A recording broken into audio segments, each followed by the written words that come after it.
All right, welcome back, everybody. Joining us right now to help digest last night's presidential debate is Arthur Brooks. He is American Enterprise Institute President Emeritus and Harvard University professor. And Arthur, before this debate, you were saying what you'd really like to see is somebody offer a positive outlook, a positive leadership role, and positive ideals for the country. What'd you see? Not that, unfortunately. Good morning, Becky. I think like a lot of Americans, I watched the debate, and there was just kind of a feeling of sadness. A little bit of sadness, not that, what they said specifically, but that we couldn't do better than this. We have 330 million Americans. We have the best leaders in corporate America watching us right now. And we actually don't have leaders that could actually be presidential candidates who could offer us a better vision. We didn't get vision. We didn't get aspiration. We didn't get ideas. We got fear, is what it came down to, because that's the language of these two candidates, and that's the language of American politics, where the extremes of the parties are actually running the parties at this point. And fear, which crowds out love, it crowds out aspiration, it crowds out the future, is making it such that it gives us this kind of feeling of sadness as we watch a debate like last night.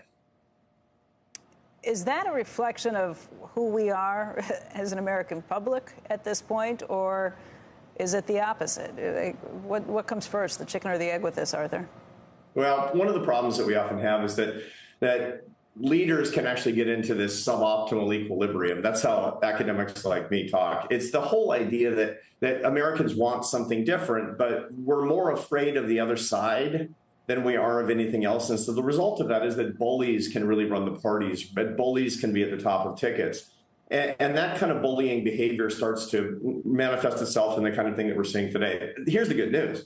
Americans don't want it. I'm looking at data that show me that 93% of Americans hate how divided we become as a country. That's incredibly good news. We want something that's actually better. And imagine, Becky, that somebody broke form last night. I know it's kind of unimaginable, but imagine if one of the candidates said, look, I've had it. I've had it with the fear. I've had it with the hatred. Let's talk about what we, in a spirit of love, can do to bring the country together, lift people up, and bring everybody together as much as we can. Not the 5% at the margins that are trying to drive us apart to make money and get votes and social media followers.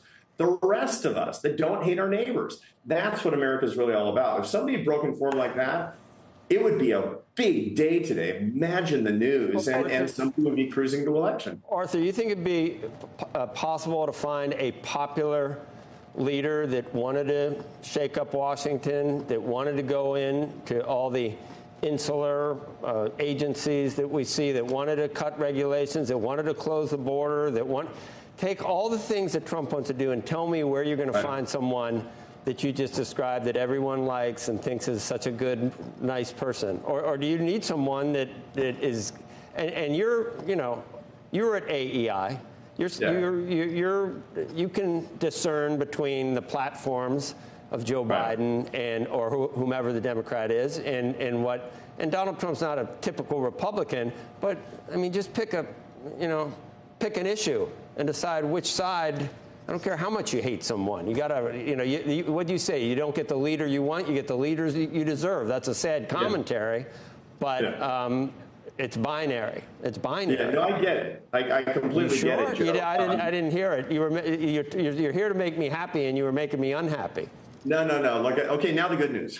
The truth is this actually can be done, but we don't have people in the parties right now that are cultivating the skills to get that done. Look, my PhD is in policy analysis. I understand how difficult these things are, but I also understand, looking at the data, that 70% of the things we need to do, both sides agree on, except the 5% margins. So the 5% margins have this weird understanding of winning. And winning for most of us is, I get a lot of things that I want, but you don't walk away empty-handed so that we can keep living together forever. That's how business people work, as a matter of fact.